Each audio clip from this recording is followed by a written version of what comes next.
Bonjour, je bénis Dieu pour la vie de Madame Rebecca Sabouran. Je l'ai connue il y a bientôt 1 an, depuis le mois de février passé. Mon papa était indisposé, il était souffrant malade et le docteur le suivait à la maison. C'est son médecin traitant, donc il lui administrait les traitements.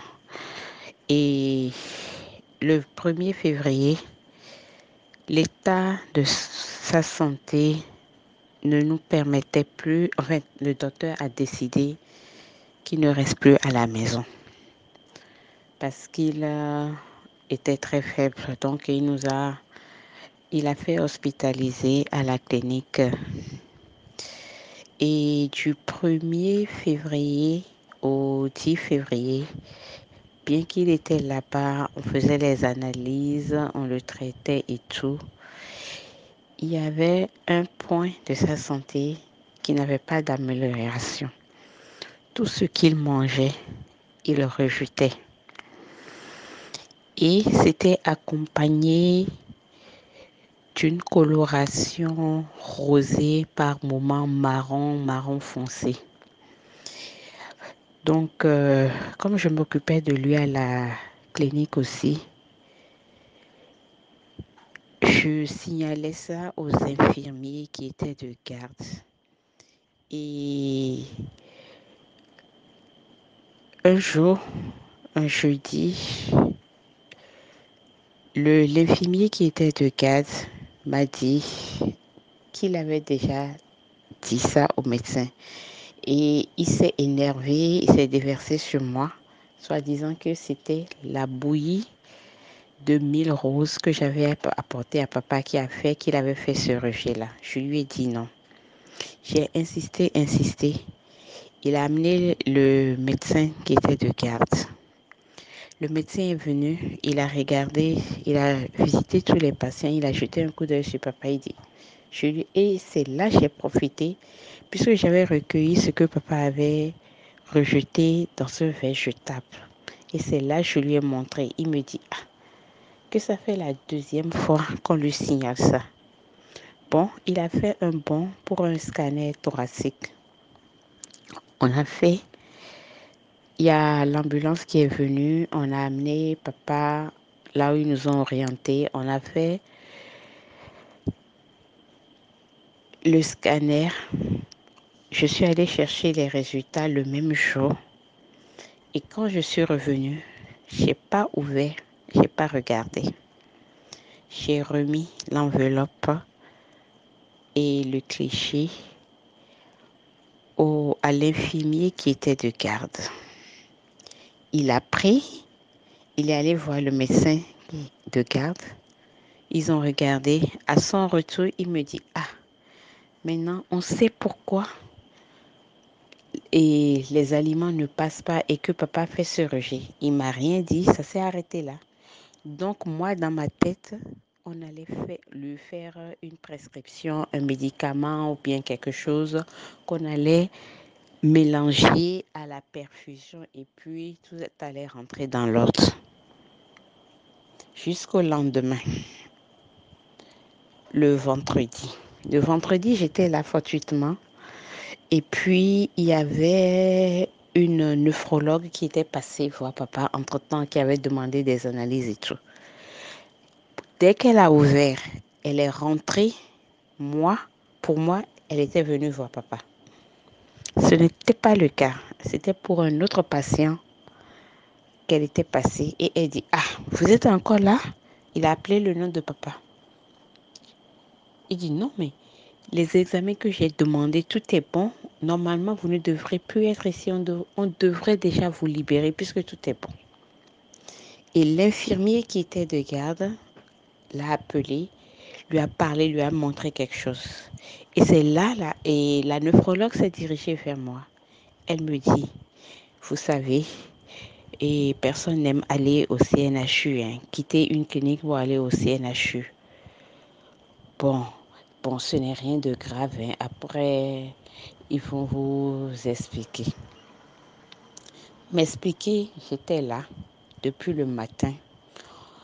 Et puis, la perfusion sur laquelle papa était s'est terminée. Après ça, on lui a plus donné de soins. Oh, il souffrait dans son corps. Il souffrait. Tout ce que je lui donnais.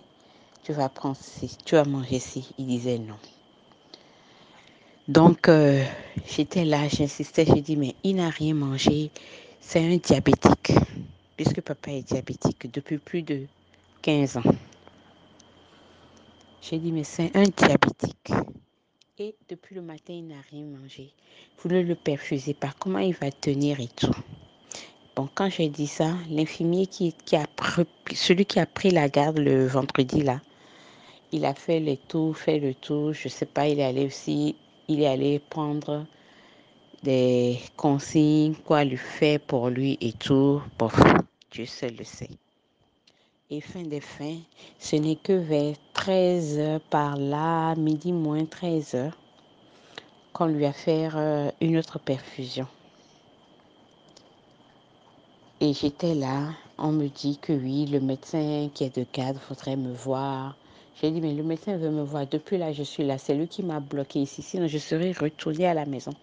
Essayez de faire quelque chose pour revenir. Peut-être que cela, papa va accepter de manger et tout.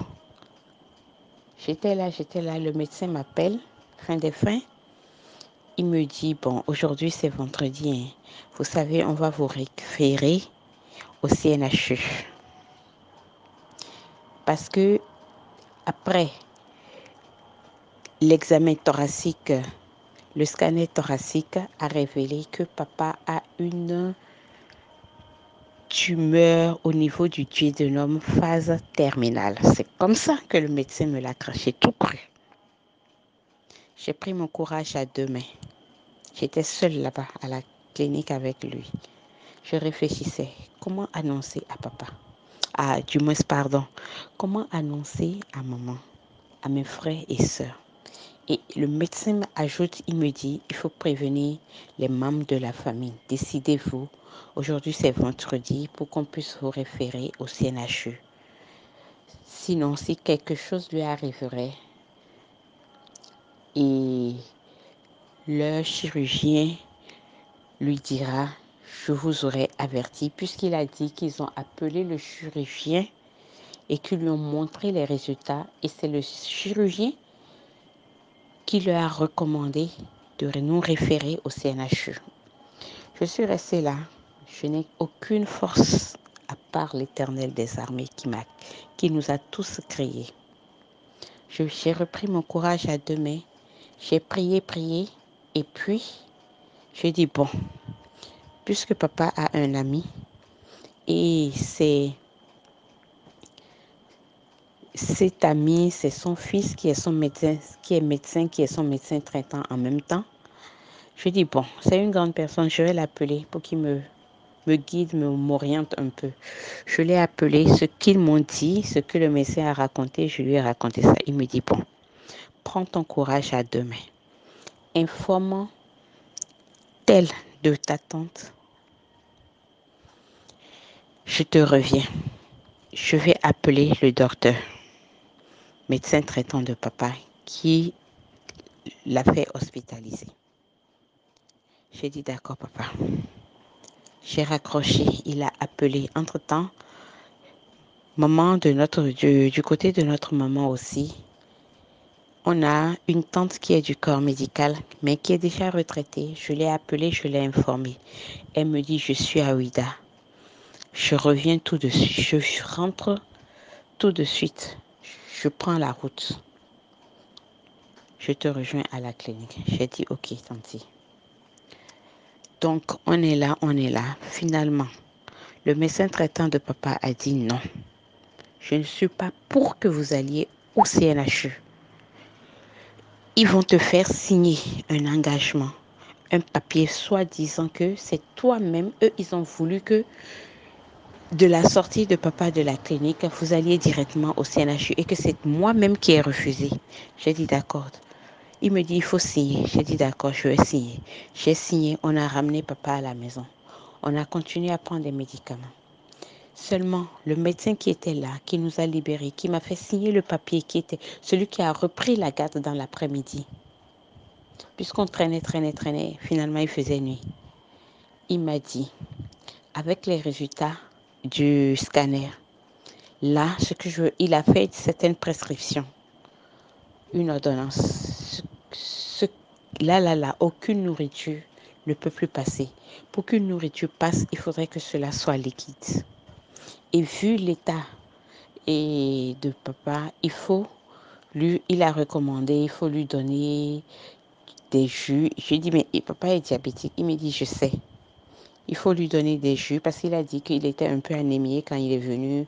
Ils l'ont transfusé et tout. Donc, il a recommandé les fruits rouges et jaunes. Et il dit que l'alimentation, il faudrait que tout soit liquide. J'ai dit d'accord. J'ai compris. Merci. On est rentré le vendredi. Nuit. Samedi.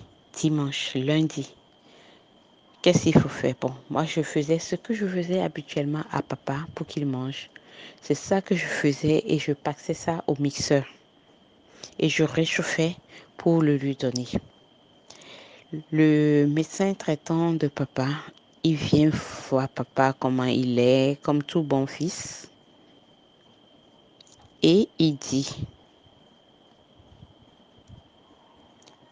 qu'est-ce que papa a mangé aujourd'hui? Je lui ai fait ci, je lui ai fait ça. Il dit, il a mangé. Et fin des fins, il avait prescrit à papa Renitril que je lui donnais. Il prenait un peu. Ce que je mixais parfois, il prenait un peu, et on mélangeait Renitril plus les médicaments. Renitril plus les médicaments, il appelait, il demandait comment il va, qu'est-ce qu'il a mangé, je lui disais. Et vendredi nuit, on est rentré, je lui ai dit samedi, dimanche, lundi. Mardi, mercredi, mardi, il me dit, bon, je vais te mettre en contact avec une nutritionniste, je vais la voir et puis je te reviens. Lui-même, fin des fins, il me dit, bon, prends le numéro de la nutritionniste, appelle-la de ma part. J'ai appelé Madame Rebecca Sabouran. On a échangé, je lui ai narré un peu l'histoire et tout, de santé de papa. Elle me dit, bon, madame, vous allez passer. Elle m'a indiqué où je pouvais la joindre, dans quelle clinique je pouvais la retrouver, qu'on ne pouvait pas tout dire au téléphone. Qu'en venant d'apporter les résultats de toutes les analyses que papa lui a fait, de connaître son poids, sa taille et tout. Je suis allée, on a échangé, parlé. Elle m'a dit, bon, aujourd'hui par exemple, qu'est-ce que je lui avais donné? Le jour-là, je lui avais fait haricots verts avec un peu de courgettes et de carottes, avec du poulet que j'ai désossé, mixé, mélangé et tout. Elle m'a dit, c'est bien, mais pour que cela soit parfait, il fallait mettre un peu de féculent. Et je lui ai dit, on m'a dit que c'est tout ce qui est liquide. Tout ce qui est liquide, comment faire pour le petit déjeuner? Et c'est là, elle m'a demandé, habituellement, qu'est-ce que vous lui donnez comme petit déjeuner? Je lui ai dit, bon, habituellement, comme petit déjeuner, quand il était en forme, c'est la même chose que moi, j'ai reconduit. Elle m'a dit quoi, par exemple? Je lui ai dit, je lui donne du yaourt. Il prenait uniquement du yaourt et je lui ai indiqué à peu près et la quantité du bol pour qu'elle ait une idée. Yaourt, bouillie de quaker et comment on dit, et la bouillie du mil rose que je trempais. Je peux tremper 24 heures ou 48 heures et puis après je prenais pour que ça soit légèrement aigre, à cuire et consort. C'est ce que je lui donnais. Elle m'a dit ok. Et après, elle m'a expliqué que son alimentation n'était pas équilibrée. Le yaourt seul que je lui donnais, avec peut-être un peu de pomme, ou bien la bouillie de aclu, la bouillie de mil, ou bien la bouillie de sorgho, ou bien akpan de sorgho rose que je lui faisais, que son alimentation n'était pas du tout équilibrée. Et c'est là, je vous assure, ce jour-là, moi seule avec moi, j'étais partie à 15 heures. Mais je vous assure que jusqu'à 18h, 19h moins, elle était encore avec moi. Elle m'écoutait, elle me guidait, elle me conseillait. Elle faisait des propositions de petit déjeuner, propositions de déjeuner, propositions de dîner. Elle a tout écrit sur papier. Elle m'a remis et elle m'a dit, maintenant, il faut le plan d'alimentation, que si je veux, elle fera le plan d'alimentation quotidien de papa. Mais pour cela, prend du temps, ça ne se fait pas séance tenante. Ça lui a pris des jours. Elle l'a fait. Mais je vous assure que depuis ce jour où j'ai rencontré Madame Rebecca Sabouran pour l'état de santé de mon papa du moins, depuis que j'ai commencé à respecter ce qu'elle a dit, de prendre comme petit déjeuner, puisqu'elle me disait que son petit déjeuner n'était pas équilibré.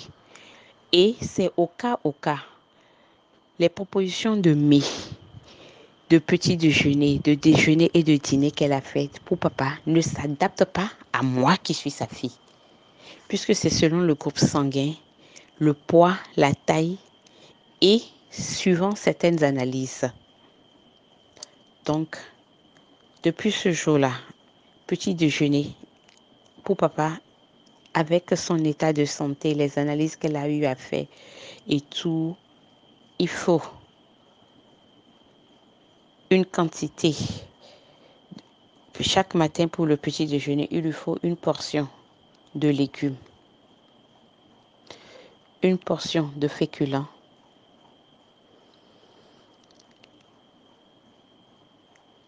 il lui faut de protéines avec les propositions qu'elle a eu à faire. Par exemple, quand je prends la bouillie de Quaker, c'était le Quaker, je mixais une portion de concombre, soit j'ajoute, elle m'a recommandé, soit je lui donne, pour le Quaker, je mets le lait. Et c'est quel lait encore? C'est le lait et Régilait. Un peu de protéines, soit je prends l'arachide ou le cajou mélangé, il prend.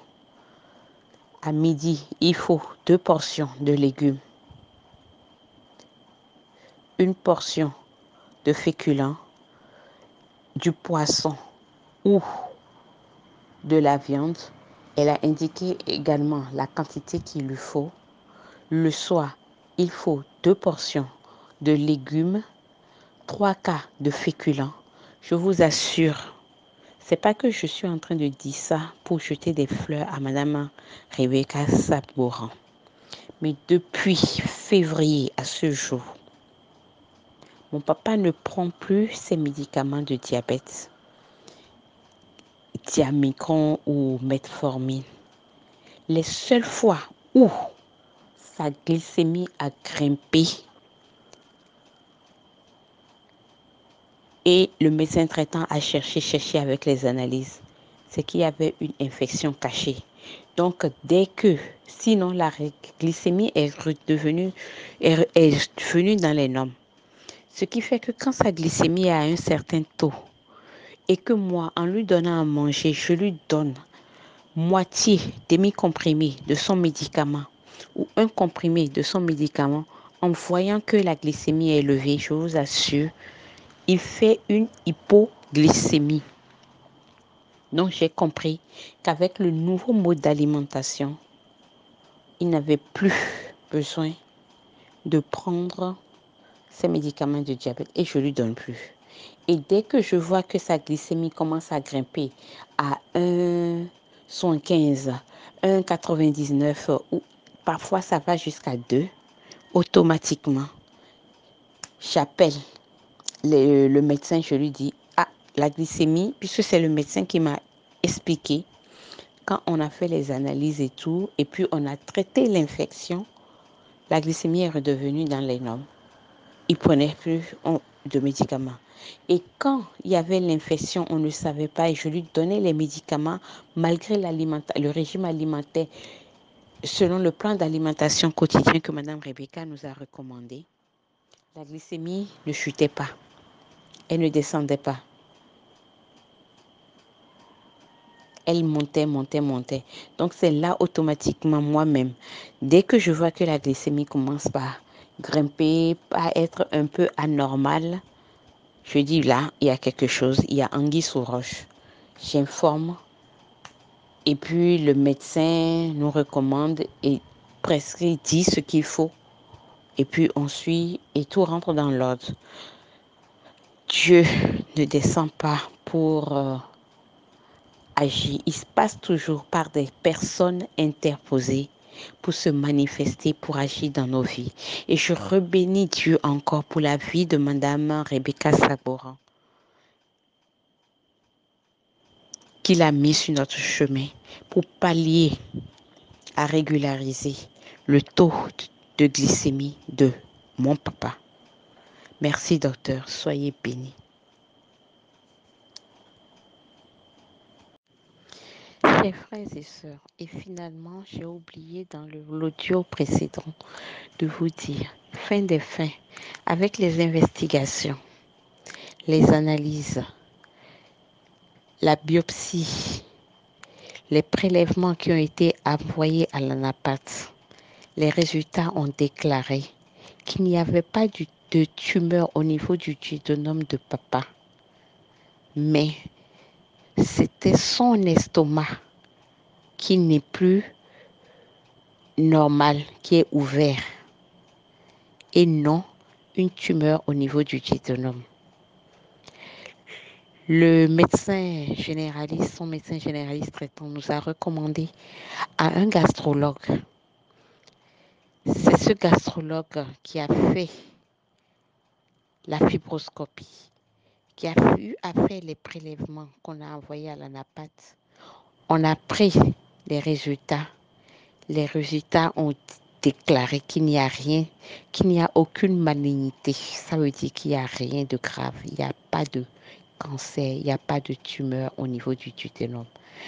Le gastrologue a prescrit des médicaments qui ont, après des explications du gastrologue, il m'a dit que ces médicaments vont essayer de refermer un peu l'estomac, mais que cela ne pouvait plus se refermer à 100%. C'est-à-dire, on ne peut pas racheter la jeunesse. Et que de m'attendre de temps en temps par moment qu'il fasse de rejet et qu'il faut une grande hygiène autour de lui pour ne pas qu'il y ait d'infection et qu'on sort. Et je respecte. Et aujourd'hui, j'ai toujours continué à mixer les repas. Comment j'ai fait pour savoir qu'à partir de ce jour X, mon papa peut manger normalement comme il le faisait avant? Il y a eu coupure de courant, j'ai préparé, il devait manger. Je devais mixer le repas. J'attendais le courant avec la SBE. Le courant ne venait pas. Jusqu'à ce qu'il sonnait, c'est 15 heures et quelques. J'ai dit non. Papa, tu as faim, non? Il dit oui. J'ai dit bon, tu sais ce qu'on va faire. Le jour-là, je lui avais fait la sauce feuille. Et je voulais mixer la sauce, le poisson et tout avant de mélanger à la farine pour que ça soit liquide. J'attendais. Comme le filet, j'ai dit bon, j'ai préparé la pâte. Et je suis allée vers lui, j'ai dit, tu sais, tes amis de la SBE ont eu à couper le courant. Voilà que leur file. On va essayer. Tu vas manger comme avant, tu vas mâcher. Mâcher tout doucement et bien manger. Et bien mâcher. D'accord? Il m'a dit oui. C'est ce que j'ai fait, j'ai préparé la pâte. J'ai servi la sauce. Le poisson, je ne l'ai pas imité, je ne l'ai pas mixé. Je n'ai rien mélangé. Je l'ai servi comme moi-même j'allais manger. Et je me suis mise à lui donner. Il a mangé, mâché normalement. Et c'est depuis ce jour-là que je n'écrase plus, je ne mixe plus aucune nourriture pour papa. Donc je rends grâce à Dieu et je bénis abondamment. Je bénis Dieu pour la vie de Madame Rebecca Saboura. Merci.